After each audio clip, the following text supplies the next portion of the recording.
Për kryebashkiakun Lulzim Basha, punimet për ndërtimin e rrugëve të Tiranës vazhdojnë me ritme të shpejta.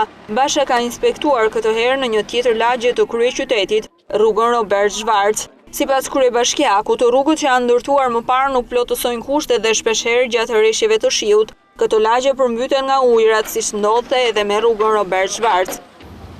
Sapo përfundova inspektimin e këtij segmenti të rrugës Robert Zhvarc, i cili po ndërtohet me fondet e buxhetit të Bashkisë Tiranës, punimet të kryera më parë në këtë rrugë, të cilat kanë konsistuar në kosto, është paguar para, nuk plotësojnë kriteret minimale.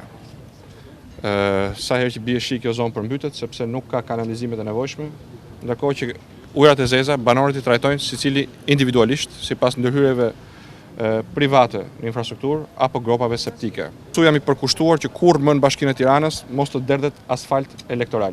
Ndërtimi i këtij segmenti do të ndihmojë në shpërndarjen e fluksit e cila do të shërbejë si rrugë lidhëse pas ndërtimit të unazës së madhe në njësinë bashkiake numër 5. Rruga do t'i shërbejë një komuniteti prej 3000 banorëve të zonës dhe jo vetëm. Punimet në këtë aks rrugor pritet që të përfundojnë brenda 8 muajve.